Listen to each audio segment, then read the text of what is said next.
Essa história não é só para ouvir, é para sentir. Se abra por alguns minutos e deixe a mensagem tocar você. Introdução: O Jardim do Tempo. Dizem que, nos limites onde o vento se mistura com o silêncio, há um campo que não pertence a lugar algum. Ali, o tempo não passa, apenas germina. É o Jardim do Tempo, onde cada sonho humano é uma semente adormecida, e cada passo dado na vida, um traço de arado. No centro desse campo vive Mimas, o grande semeador. Um ser de olhos antigos e mãos marcadas de luz, cuja missão não é conceder desejos, mas ensinar o cultivo deles. Mimas conhece o segredo das estações interiores, o momento de plantar, o de esperar, o de colher e o de deixar morrer. Ao seu lado caminha Mário, o bode que fala apenas com o olhar. Mário é a parte da terra em Mimas, o instinto, o humor, o silêncio sábio. Juntos, eles cruzam aldeias, cidades e desertos invisíveis, ajudando os sonhadores a compreender que um sonho não se realiza, ele amadurece. Em cada encontro, Mimas entrega algo simples, uma muda, uma palavra, um gesto. E quem o recebe descobre que o verdadeiro milagre nunca foi a colheita, mas a paciência de cuidar. Essas são as histórias de 7 almas que cruzaram o caminho do grande semeador. Noa, o escultor de luz. Ilara, a sonhadora dos sabores. Eloa, a impaciente aprendiz da medicina. Lucena, que buscava o amor que já morava nela.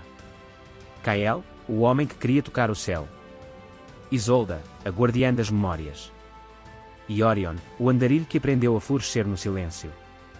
Cada um recebeu uma semente. E cada um se tornou, de algum modo, um novo jardineiro. Pois é um segredo que Mimas sempre repete ao vento: o sonho não é o que você planta, é o que floresce em você enquanto espera. O Grande Semeador, capítulo 1, Ilara e o Jardim dos Sabores. O vento daquela manhã trazia cheiro de terra molhada e promessas antigas. Ilara subia a colina com passos apressados, os cabelos grudados na testa e o coração cheio de impaciência. Ela havia ouvido falar de Mimas, o semeador das estrelas, um ser que, segundo os rumores, fazia sonhos brotar em silêncio. Mas Ilara não queria silêncio. Queria pressa. Sonhava em abrir um restaurante, um lugar onde as pessoas pudessem sentir amor em cada prato.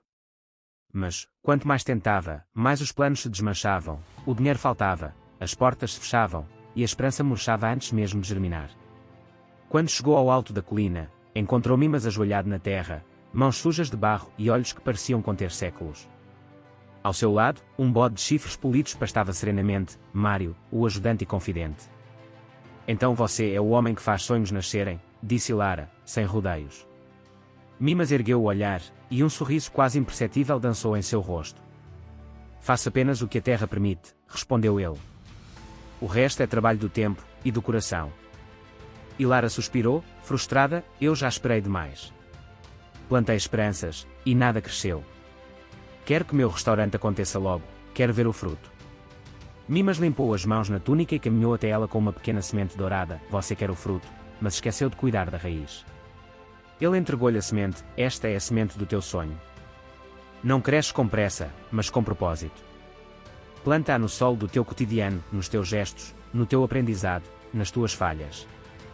Cada tempero que experimentares será uma gota d'água. Cada erro, um punhado de adubo. E quando entenderes o sabor da espera, então o restaurante nascerá dentro de ti, antes de nascer no mundo. Ilara, sem compreender totalmente, guardou a semente. Mário se aproximou e roçou o focinho em sua mão, como quem sela um pacto silencioso. Os meses que se seguiram foram duros. Ilara aprendeu a cozinhar para poucos, depois para ninguém. Aprendeu a temperar o feijão da vizinha, a dividir pão com desconhecidos, a cuidar de cada refeição como um ritual. E, em meio à simplicidade, algo começou a florescer, não nas panelas, mas nela mesma. Um dia, sem perceber, o aroma de sua cozinha atravessou portas. As pessoas começaram a vir, primeiro uma, depois duas, depois muitas. E o restaurante que ela sonhara brotou ali, entre risos, histórias e sabores, como uma horta que se expande sem pedir licença. Certa noite, Ilara olhou para o alto da colina e jurou ver, sob o luar, a silhueta de Mimas e Mário observando-a. O bode balia baixo, como quem aprova o ciclo cumprido. E a voz de Mimas ecoa em sua mente, serena como o vento entre as folhas. Quando a alma aprende a cozinhar o que tem, o universo serve o que falta. O Grande Semeador, capítulo 2, Eloa e a semente da disciplina. O sol nascia preguiçoso sobre as colinas, e Eloa acompanhava o mesmo ritmo. Era jovem, bonita, e cheia de sonhos altos, talvez altos demais para os pés firmes que a terra exige. Seu maior desejo era entrar em medicina. Não por vaidade, dizia ela, mas para ajudar pessoas. Mas, no fundo, o que encantava era o título, o prestígio, o som elegante da palavra doutora. Só havia um problema: Eloa detestava estudar. Os livros lhe pareciam muros, as horas de leitura, prisões. Ela queria o resultado, não o processo. Queria o diploma, não o esforço. E quanto mais tentava se convencer de que estava quase pronta, mais o tempo lhe mostrava que o solo dos sonhos não floresce sem calos nas mãos. Certa tarde, irritada por mais uma reprovação, Eloa subiu a colina onde diziam viver Mimas, o semeador das causas invisíveis. Encontrou-o sentado sobre uma pedra, observando o vento brincar com as folhas. Ao lado, o fiel Mário, o bode, ruminava calmamente como quem mastiga a própria sabedoria. Eu quero ser médica, disse Eloa sem preâmbulos. Mas estudar é entediante. Não consigo me concentrar, entendo, respondeu Mimas, mexendo em uma pequena bolsa de couro. Então você quer o fruto, sem a árvore. Eloa franziu o senho, quero apenas que funcione. Que o universo me ajude, o universo ajuda, sim, disse ele, tirando uma semente cinzenta e opaca. Mas só quem cava o solo sente o perfume da colheita. Mimas colocou a semente na palma da mão dela, esta é a semente da disciplina. É fria, pesada, e só germina com repetição. Toda vez que você quiser desistir, rega-a com um pequeno esforço, mesmo que pareça inútil. 5 minutos de leitura. Uma página. Uma revisão. No começo, parecerá que nada acontece. Mas é assim que os sonhos testam quem é digno deles. Eloa guardou a semente, sem muita fé. Durante os primeiros dias, ela a observava com tédio, como quem espera um milagre num chão seco. Mas, por algum motivo, lembrava das palavras de Mimas e fazia um pouco, só um pouco, todos os dias. Uma semana virou um mês virou um ano. E algo começou a mudar, a leitura já não pesava tanto, o estudo começou a trazer prazer, e Eloa sentia, pela primeira vez, que estava crescendo junto com o próprio sonho. Na véspera do resultado do vestibular, ela subiu novamente à colina. Mimas estava lá, regando pequenas plantas. Mário olhou com aquele ar sereno de quem já sabe o desfecho. Mestre, acho que entendi, disse Eloa, sorrindo. A semente só germina quando a gente para de reclamar e começa a cuidar. Mimas sorriu, e percebeu o segredo maior, qual, a medicina já começou antes da aprovação. Você curou a si mesma da preguiça, da pressa e da dúvida. O resto é consequência. Mário balançou o rabo, satisfeito. E naquele instante, enquanto Eloa descia a colina, o vento soprou leve sobre o campo, trazendo o eco da voz de Mimas. O sonho que não quer esforço morre antes de brotar. O sonho que é regado pela constância se torna destino. O grande semeador, capítulo 3, Noa e as cores do silêncio. Noa pintava escondido. Sempre à noite, quando o mundo dormia e o vento soprava pelas frestas da janela, ele misturava tintas e segredos sobre a tela. Cada pincelada era uma confissão, cada cor uma parte de si que temia mostrar. Seus quadros eram belos, intensos, vivos, pulsantes, mas Noa nunca deixava ninguém vê-los. Não estão prontos, dizia. Mas, no fundo, o que não estava pronto era ele. O medo de ser julgado o paralisava. O medo de ser bom demais o envergonhava. O medo de ser ruim o destruía. E entre esses extremos, a vida escorria, silenciosa, como tinta que cai e seca esquecida no chão. Certa noite, exausto de si mesmo, Noa ouviu um som estranho vindo da colina, o tilintar de sinos e o balido de um bode. Seguiu o som até encontrar Mimas, o grande semeador, sentado sob uma árvore, polindo uma enxada. Ao lado dele, o velho Mário, o bode, pastava tranquilamente, de olhos semicerrados e expressão quase humana. Mestre, eu quero mostrar minha arte, mas tenho medo, confessou Noa. Mimas levantou os olhos, medindo o peso daquelas palavras. O medo é o orvalho da criação, rapaz. Ele vem toda manhã para testar o brilho das flores. Noa não entendeu, mas ouviu.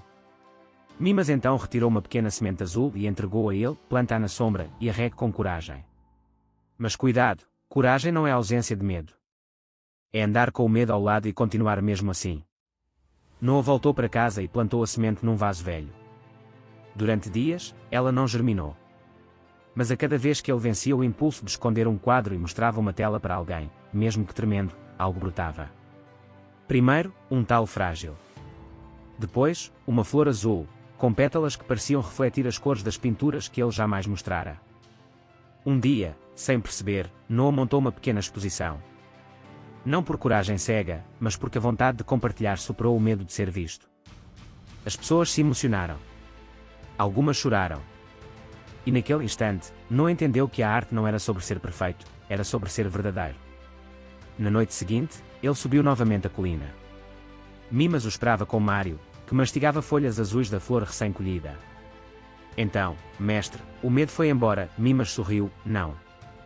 Ele só aprendeu a caminhar atrás de você, em vez de na frente. O vento soprou forte, levando o perfume das flores azuis pelo campo. E Noah ouviu, como um sussurro, a voz do semeador ecoar. A arte só floresce quando o medo deixa de ser prisão e passa a ser adubo. Se esta história tocou você de alguma forma, curta o vídeo para apoiar o canal. Inscreva-se no Toque de Fada para receber novas histórias de superação e lições de vida. Compartilhe com alguém que precisa de um pouco de luz hoje. Cada curtida, inscrição e compartilhamento ajuda essas histórias a alcançarem mais pessoas que precisam ouvir exatamente essa mensagem. Um toque de magia pode transformar o cotidiano. O Grande Semeador, capítulo 4, Lucena e o Espelho do Jardim. Lucena sonhava em ser amada. Não apenas acompanhada, mas amada de verdade, com paciência, ternura e presença. Sonhava com alguém que enxergasse nela o que nem ela conseguia ver. Passava noites inteiras imaginando histórias, inventando rostos, sonhando promessas. Mas, quando o amor vinha, ela sempre o perdia, como quem tenta segurar a água entre os dedos, porque, no fundo, Lucena não acreditava que merecia ficar. Um dia, cansada de esperar o alguém certo, Lucena subiu a colina onde morava Mimas, o grande semeador. O vento ali cheirava a terra, e o som distante de sinos se misturava ao balido suave de Mário, o bode, que a observava com olhos de uma sabedoria antiga. Quero amar e ser amada, disse ela, sem hesitar. Mas ninguém fica. Ninguém me escolhe.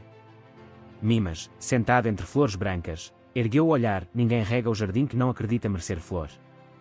Lucena abaixou os olhos. Então o que faço? Planta amor em si, respondeu ele. Depois o mundo virá colher. Ele estendeu uma pequena semente rosada. Esta é a semente do espelho. Ela não cresce na terra comum. Planta-a no solo do teu próprio coração. E como se faz isso? Perguntou, confusa. Cuide-se como cuidaria do amor que espera. Perdoe-se como perdoaria quem ama. E olhe-se, todos os dias, até reconhecer-se como jardim. Lucena desceu a colina com a semente guardada no peito. Nos primeiros dias, achou tudo tolo. Mas, aos poucos, começou a mudar pequenos hábitos, penteou os cabelos com calma, preparou jantares só para si, caminhou na chuva, sorriu sem plateia.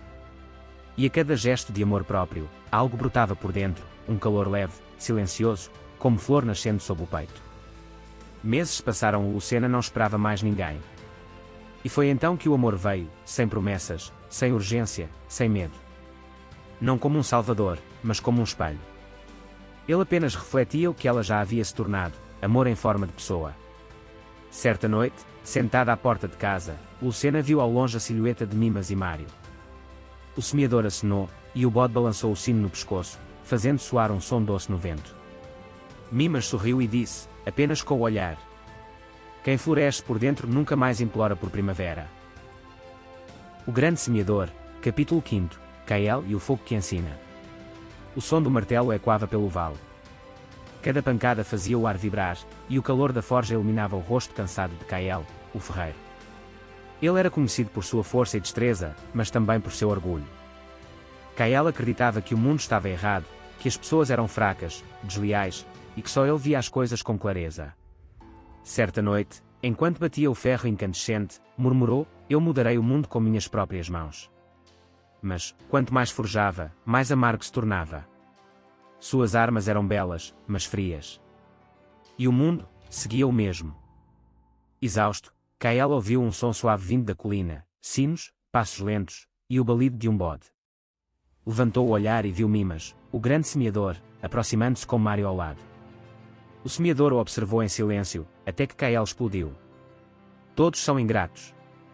Eu dou tudo, e nada muda, talvez, respondeu Mimas, porque você tenta moldar o mundo como molda o ferro, com força e controle. Cael cerrou o punho, e como se muda o mundo então? Com palavras doces, Mimas sorriu, com fogo interno. Não o que destrói, mas o que purifica. Do bolso, tirou uma pequena semente de cinzas e colocou-a na mão de Kael, planta-a na forja. Ela vai queimar, sim. E desse fogo nascerá o que precisa renascer. Kael obedeceu, curioso, jogou a semente sobre as brasas. Ela ardeu, fumegou, desapareceu.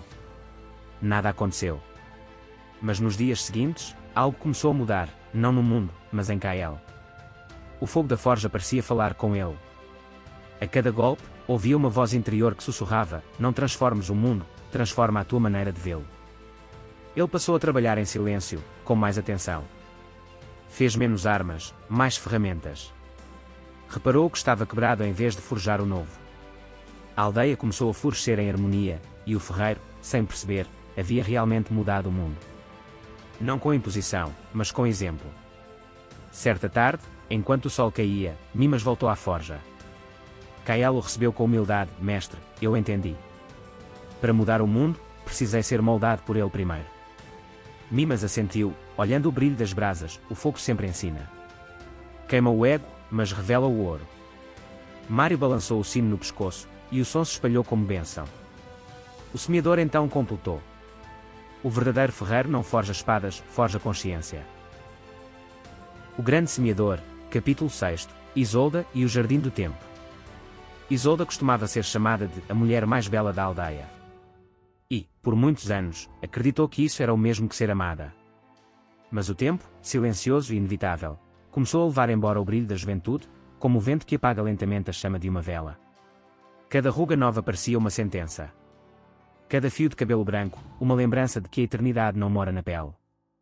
Isolda tentava esconder o espelho, evitava o sol, e invejava o frescor das moças que chegavam cheias de vida, como flores de primavera. Certa manhã, aflita e cansada de lutar contra o que não podia deter, subiu a colina onde vivia Mimas, o grande semeador. Ao chegar, viu-o sentado entre roseiras secas, podando galhos com calma quase sagrada. Ao seu lado, o fiel Mário, o bode, descansava de olhos semicerrados, saboreando o perfume das flores murchas. Mestre, o tempo está movendo, disse Isolda, com a voz trêmula. Quero ser jovem outra vez. Quero que a beleza volte. Mimas pousou a tesoura e respondeu, sereno: o tempo não leva. Ele transforma. Isolda franziu o senho: mas eu não quero mudar, então morrerá lutando contra o rio. E nenhum rio pede licença para correr. Ele retirou do bolso uma pequena semente prateada: planta-a no jardim mais esquecido da tua casa, disse. E cuide dela todos os dias, mesmo que nada floresça. E o que vai nascer?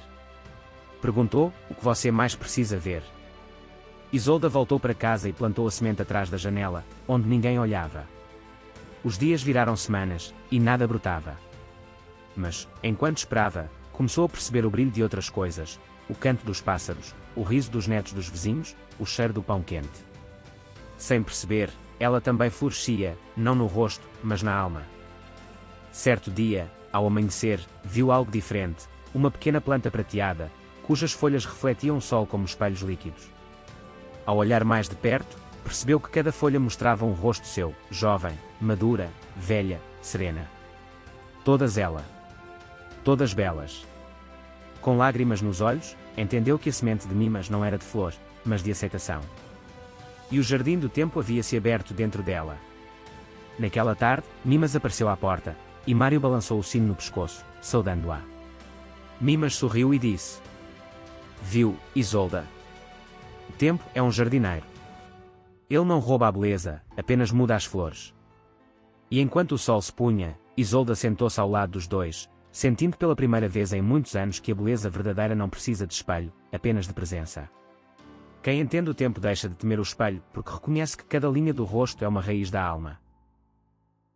O grande semeador, capítulo 7, Orion e o último campo. Orion já havia visto o mundo. Foi guerreiro, mercador, pai, amante e ermita, tivera ouro, terras e aplausos, e, um dia, ao olhar em volta, percebeu que possuía tudo, menos paz. Sentia-se como um campo exausto, arado demais. O corpo cansado, a alma cheia de histórias que não alimentavam mais. Foi então que decidiu partir, não em busca de algo, mas de silêncio. E foi o silêncio que o levou até a colina onde vivia Mimas, o grande semeador, e o velho bode Mário. Quando Orion chegou, Mimas estava sentado sob uma figueira, observando o horizonte. Ao redor, a terra florescia como se respirasse em ciclos próprios. O vento trazia o cheiro de todas as estações ao mesmo tempo. Busco sentido, disse Orion, sem cerimônia. Mimas o olhou, sereno, e o que o fez perdê-lo? A pressa de viver tudo, respondeu o velho. E o medo de não viver o bastante. Mimas pegou um punhado de terra e deixou que escorresse entre os dedos. O homem colhe pressa como quem colhe areia. Quanto mais aperta, mais perde. Orion sentou-se ao lado dele. Então o que devo fazer? Par. Apenas par. Parar é morrer, não. Parar é florescer. É o que a terra faz entre as colheitas. Mário se aproximou e deitou-se aos pés de Orion, encostando a cabeça em seu joelho, como se dissesse, fica. O velho suspirou e, pela primeira vez em muitos anos, não sentiu vontade de ir a lugar nenhum. Os dias passaram. Orion aprendeu a caminhar devagar, a ouvir o som do vento, a colher frutos sem pressa. Um dia, perguntou a Mimas, você vive sozinho aqui? Nunca, respondeu o semeador. Cada pessoa que ajudo deixa uma semente. O campo é cheio de vozes invisíveis. Orion sorriu, compreendendo. Cada alma que Mimas havia tocado, Ilara, Eloa, Noa, Lucena, Cael, Isolda, vivia agora nas flores, nas árvores, nas brisas daquele lugar. O campo era um espelho da humanidade. Certa manhã, Orion acordou e encontrou Mimas sentado à beira do campo, olhando o sol nascer. Mário pastava calmamente. Mestre, disse Orion, o que acontece depois da colheita final? Mimas sorriu com os olhos. O mesmo que acontece com o dia depois do pôr do sol. Ele muda de nome, mas continua sendo luz. E o semeador, lentamente, se levantou. Com um gesto suave, tocou o peito de Orion e sussurrou, agora é você quem semeia. Quando o vento soprou, Mimas e Mário pareciam se dissolver na claridade da manhã. Não desapareceram, apenas voltaram ao solo, como toda semente que cumpre seu ciclo. Orion ficou ali, em silêncio, e sentiu que o campo inteiro respirava junto com ele. Compreendeu, enfim, que a vida é um eterno plantar e partir. E que os sonhos, quando florescem em um coração, espalham raízes em 1000 outros. Tudo o que floresce volta à terra. Tudo o que parte deixa perfume. E todo fim é apenas o descanso do jardineiro. Epílogo, a última semente. Dizem que o campo de Mimas ainda existe. Não se encontra em mapa algum, mas todo aquele que já teve um sonho e o tratou com carinho o conhece, ainda que não saiba nomear. Às vezes ele surge num cheiro de terra molhada, num olhar que perdoa, numa lembrança que insiste em florescer quando tudo parecia seco. Outras vezes, aparece na figura de um velho e seu bode, caminhando devagar pela estrada, deixando atrás de si pegadas de grãos dourados. Ninguém sabe para onde vão, talvez sigam o rastro das promessas esquecidas, talvez procurem um coração fértil o bastante para abrigar a última semente. Mas há quem diga que o grande semeador nunca partiu. Que ele apenas mudou de forma, tornando-se parte da própria terra. E que, toda vez que alguém sonha com coragem e paciência, é Mimas quem desperta ali, no fundo do peito, soprando. Agora é você quem semeia. E assim, enquanto houver quem sonhe, o campo florescerá outra vez. Se você chegou até aqui, comenta agora. Eu sou Milho Reluzente. Quero saber quantas pessoas ficaram até o final e sentiram essa história de verdade.